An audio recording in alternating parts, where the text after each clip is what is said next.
Good afternoon, everybody, and welcome to another edition of the City Chatter Podcast. I'm John Bernstrom, the Public Information Officer for the City of Grand Forks, and your host of this podcast. I'm joined today, episode 25, by City Council Vice President now, Danny Weigel. Danny, thanks for getting in here real quick. No worries, John. Thanks for having me. For those that don't know, this evolved around a text message yesterday just before the council meeting. So hey, we got it done. I appreciate your availability. So before we get into the happenings of yesterday's council meeting, you have a new role with the city council now. You are now the city council vice president. So for Danny Weigel, council member, what does that change for you? Well, I don't think it changes a whole lot. I've always said we're one of seven, right? And so my vote's still worth one. It didn't multiply to 2 or 3 or anything along those lines. So still one vote. I appreciate the vote of confidence from my fellow council members, and I don't know that it changes a whole lot, but maybe allows me to advocate more on their behalf with city administration or the mayor's office or whoever that might be, and we'll see how it goes. From your first time on council, like your first meeting to now, how much of a learning curve was it in order to get into council leadership? Was there? You think it takes about a year, or is this something that maybe certain people could jump right into? I think it takes time. Just learning how the meetings work, different roles within the city, how all that kind of plays out. So I think it takes time. I think there's a learning curve right when you get onto the city council to begin with. And I think you see that with our new council members now. Yeah, it's a lot. A lot of questions, just figuring out how everything works, because it's something for most people is completely new. And so I always said it probably takes you 2 years to kind of figure out, okay, this is where I should be at, this is what I should be doing. This is how I go about doing it. And so I think once you get that figured out, it's just at that point building relationship, asking good questions, and times you're going to advocate or fight for things that you believe in, but it's all in how you do it, and leaning on some of those relationships that you've built. Sure. So speaking of meetings, yesterday's council meeting, you had a good 3-hour one yesterday. That was a good one, yeah. So budget time. Couple of topics. Before we get into the budget, there was a discussion of downtown parking. Yep. There's more businesses going in downtown. There's more residential going in downtown. Can you talk about some of the changes that you guys approved yesterday with downtown parking? Yeah, so there's some areas of downtown parking that maybe don't have as much for time limits.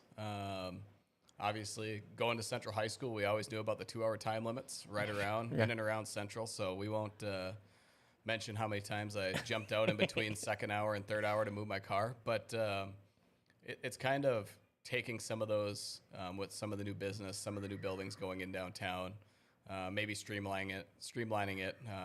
Ms. Osowski talked a lot about let's make it really consistent, and so that you don't, one side of the street you don't have 30 minutes or an hour parking, and then across the street you have 2-hour parking, so that people get confused. And so a lot of it now is just turned to that 2-hour parking, and so I think it's something we try for a little while, see how it goes.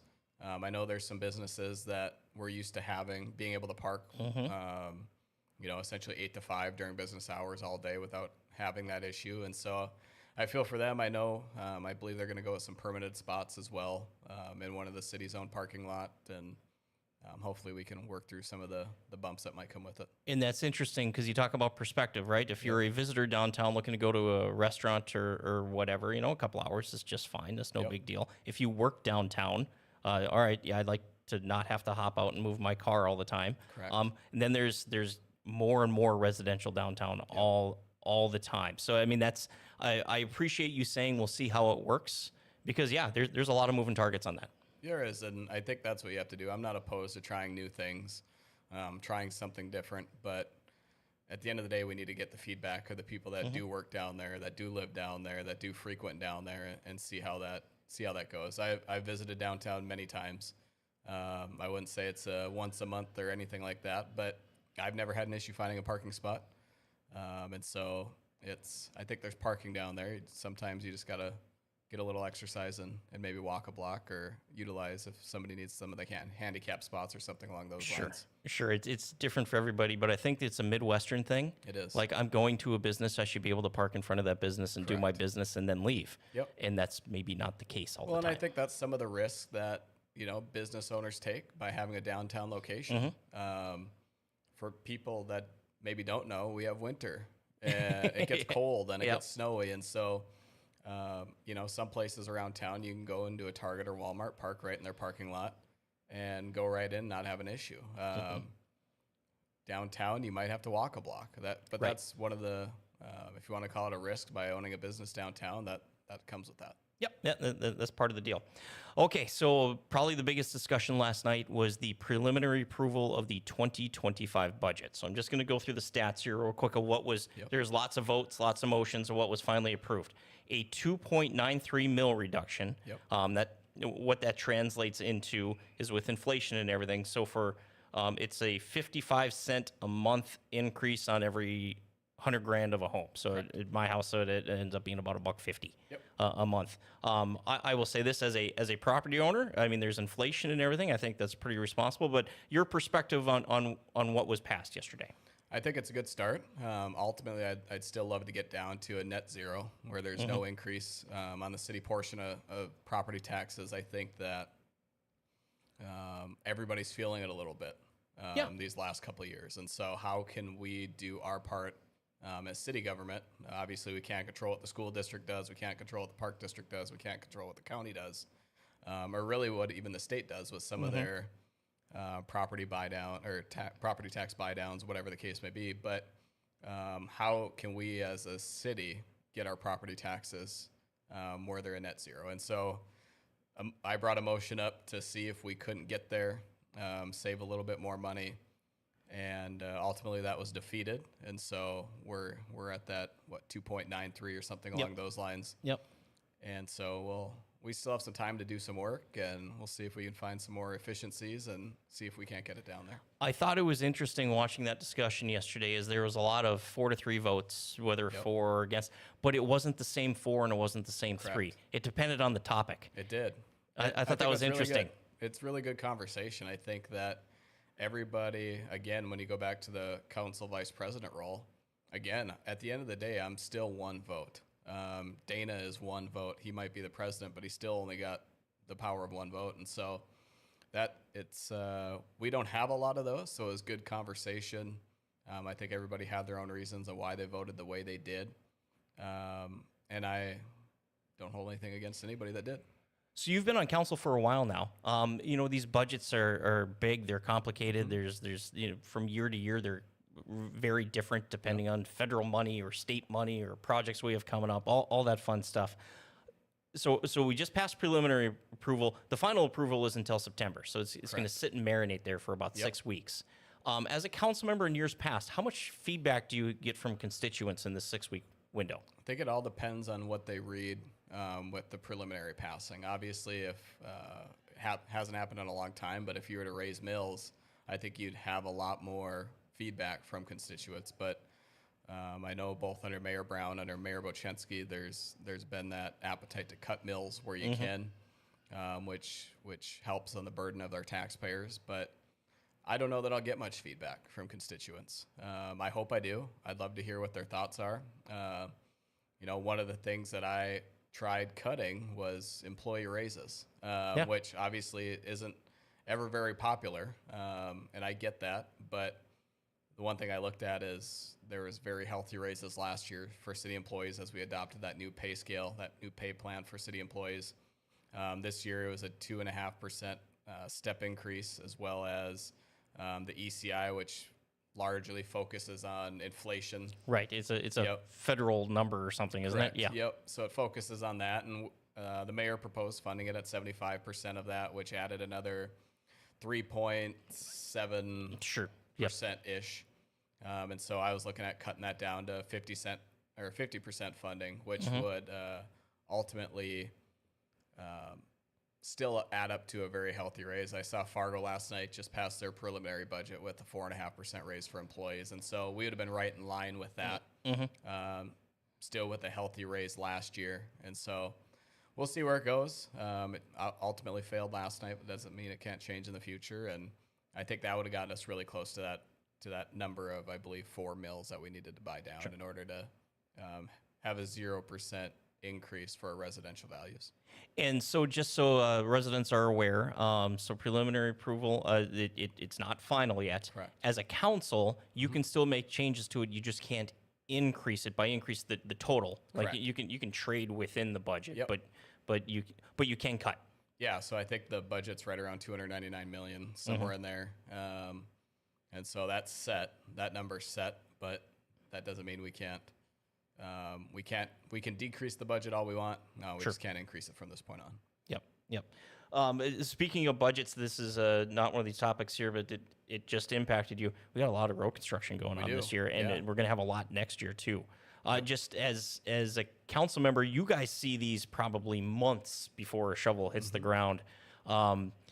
Did you get an inkling that this was going to be a busy year? I did, yeah. When you look at the Columbia Road Bridge, you look at the North Washington underpass, essentially at Demers and Wash. I knew it was going to be a busy year. I knew 17th Avenue South here had some construction. Even coming from the west, from where my ward is, still had impacted by construction. So it's when you're driving and trying to get somewhere, it sucks. But when you're driving on a nice smooth road a few months later, you're like, oh, this is great. I like this. I will say this. I get phone calls of how bad the roads are, and then I get phone calls of why there's all this construction. I'm like, well, we're doing one to fix the other. Yeah, you can't have it both ways. You can't have it both ways. And especially when federal funding comes in. Yeah. We can't control that. We have to be ready when the federal funding in. Otherwise, it's going to be a huge tax burden on the citizens, or it's just not going to get done. Or it doesn't get done. Yeah. We have to find a way, and sometimes they line up like this, unfortunately, and we'll bite the bullet for a little while and move on, and pretty soon everybody will forget about it, and we'll have nice new roads to drive on. Well, there's a couple of things, right? They're not all city jobs. There's a few state jobs. So like the Washington job was supposed to be done last year. Yep. And they backed it up a year. Funding wasn't there. Yep. Well, that lines up with the other jobs we got going. And then 32nd got accelerated a year because we all remember how bad 32nd was last year. Well, now they're all happening at the same time. Yep, that's how it goes. Just happy, within a couple months now, we're not going to be talking about it anymore. Right. It's going to be a nice new road, and then we'll start dealing with potholes next spring and a bunch more projects. And I always joke that the goal for the city is come spring when it comes to potholes, we want it to be a different road. Yes. We want it to be a different road. Correct. And it has been for some. I remember when Cherry was the worst street in town. That's not the worst street in town anymore. Nope. University used to be the worst street in town. It's not the worst street in town. Well, even around campus, you had some of the Hamlin and Cambridge, those north-south streets that only go for 2 or 3 blocks. You could lose a fire truck in one of them. Yeah. So they got those fixed, and just continue. It's always a moving target. There's always going to be road projects to be done, and that's okay. That's no problem. So for those watching here, I'm going to get you up there. You're wearing a hat today, Red River BMX. You have a big event coming up this weekend. Many months, probably years in planning. Can you talk about what's coming up? Yeah, so Red River BMX is an all-volunteer organization. It's a bunch of moms and dads that go out there, and we built a really nice track over by the Alaris Center, and we have anywhere from 70 to 100 kids every single Tuesday, Thursday night for racing. It's sanctioned by USA BMX, and so we were able to land the first ever National Series race and bring it to North Dakota. There's never been one in North Dakota, and so it's been a busy week preparing for all that this week, and the big red USA BMX trailer's rolling into town later this afternoon, and essentially it's, if you think of River City Speedway, you've got the World of Outlaws. They come in, they use the track, they run the show, they do everything. It's the same concept here. As USA BMX comes in, sets everything up, and they use the facility, and they run a National Series race both Friday, Saturday, and Sunday. And it's kind of cool. We'll bring anywhere from 600 to 1,500 riders to the event this weekend, probably representing 20, 30 different states. I've heard from some Canadians that are coming down, people as far as California, Michigan, Texas. So they're coming from all over the place. So they're going to jump into Grand Forks, race for three days or so, and then it's just going to be a good time. It's kind of cool to see something like that brought to Grand Forks. Well, and I know you and your family, you've traveled to these races before. Absolutely. So you know what the race day is going to look like, correct? Yeah, it's going to be crazy. It's busy. Depending on what race you go to. I've been to Vancouver, I've been to Arizona, Florida, all over the upper Midwest. And so the races get busy. There's kids everywhere. The racing is nonstop for anywhere from 4 to 8 hours, depending on how many riders show up. And so it'll be a really busy weekend in Grand Forks this weekend. As one who doesn't know, what's the age range of the racers this weekend? We've got anywhere from 2 years old to probably 70. Really? Yeah. So 2-year-olds, they have their Strider bikes, so they'll be able to race those Friday, Saturday. We'll probably have some 50, 60, 70-year-old cruiser classes. There's a lady that raced throughout the upper Midwest, Miss Kitty. She's like 75 years old, still racing. So when we say it's a sport for everybody or any age, it truly is. And so it's excited to have all those people up here and a bunch of kids, a bunch of adults, and it's just a big family atmosphere. Well, and then you get I'm going to call it the new location of the track, but the track's been there for a couple of years. That's really got to help with events like this. You have the parking, you have the access, you have the old track used to be up northwest of town. Was this when the track was being moved? I know you were involved in BMX then. Was that kind of in the back of your mind? We're going to get some of these? Yeah, and I think when we looked at moving, it was for a specific reason, right? We needed more space. We're always very grateful to what the gun club provided for us for that amount of time while we were up on Highway 2, so we're forever grateful to them. But we knew that people within our volunteer board had a vision of, hey, this is what we want to build, this is what we want to attract these big events. And we know that it helps the community. People come here, they're going to buy gas, they're going to stay in hotels, they're going to eat at restaurants, they're going to all do those all that multipliers. stuff. Yep. And so how can we build it so that they will come?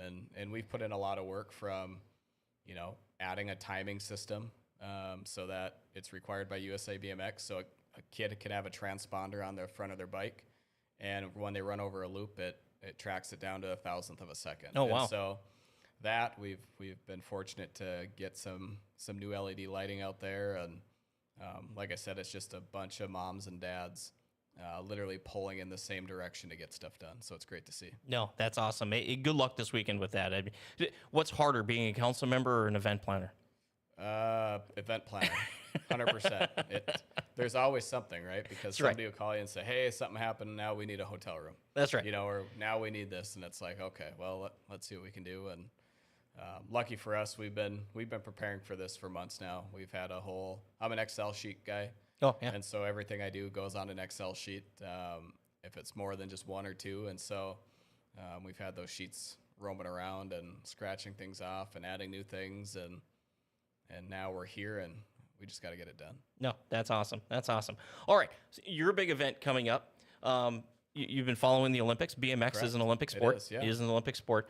So I've got some fun facts here from this year's Olympics in Paris. So there's an Olympic village. I right? knew that. So Yep. they all stay. They don't all stay there, but a lot of athletes stay there.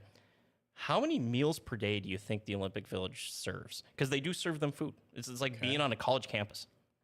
You're saying cumulative total? Per day. Per day. And they're athletes, so they eat a bunch. I'm gonna go with 2. No, individual meals. Oh, individual meals. Yeah. Not breakfast and dinner. I'm talking individual meals. Oh, with all the athletes, I'm gonna go with 3,500. Yeah, 600,000. Wow. Now, I believe Olympic Village caters to volunteers too. Sure, that makes sense. Now, along those lines, But I would have never guessed 600,000. no, a day, right? Yep. That's a ton of food. So you're working with BMX, right? You're asking for volunteers. You're asking for, like you said, you're working within your family and stuff like that. So that's not always the easiest thing to do. At the Olympics, here's a going. For the 2 weeks of Olympics, how many volunteers are there? Ooh. I'm sure this is an estimated number because I don't think they'll know yet. I'm gonna go with like 85,000. 45,000. Okay. Right, but it's a number that's just Huge. Because I remember when the World Juniors Hockey Tournament was here in Grand Forks in 2005. Yep. It took like the entire community just to make that tournament happen. Absolutely. Yeah, no, that's crazy. All right, this is one I didn't know, right? You hear countries and all this stuff. How many athletes are in the Olympics? Total athletes. I'm gonna go with 1,200. 10,000. Okay. I'm not even close to any of these, John. But I wrote them down because I'm just like, wow, I had no idea. I had no I would idea. have never guessed that there's that many. No. And then this is a fun thing. So it's the Paris Olympics, right? It's in Paris. Well, it's actually in France, right? There's events going on in other cities in France. Did you hear because surfing is an Olympic sport? Okay. Did you hear where that's taking I place in? didn't. Tahiti is a French territory. Okay. So surfing is in the South Pacific. I would have never have guessed in that. a French territory. It's 12 time zones away from Paris. So then, yeah, It's the equivalent of your race going on this weekend. Oh, by the way, we got one race in San Diego. yes. Yep. Couldn't imagine it. Yeah, no, that's I would never crazy. guess that. Danny, thank you very much for very last minute yesterday stepping Absolutely. in. I appreciate it. You got a lot going on, busy council meeting, and good luck this weekend. Appreciate it. We're gonna have a good time, and thanks for doing this every week, John, or once a month, Yeah, twice whenever a month, we make it get work. around to it. I think it's great, and thanks to Grand Forks Best Horse for hosting us, and appreciate their studio. Perfect. Danny, thank you very much. Absolutely. So Danny Weigel, Ward 1 City Council member and Vice President of the Grand Forks City Council, thank you for joining us. You can catch this episode or any previous episode at grandforksgov.com/podcast. And this was episode 25, so we're making it work. I think at this point we're working the kinks out, so we're getting there. But thank you for watching, and we'll catch you next time.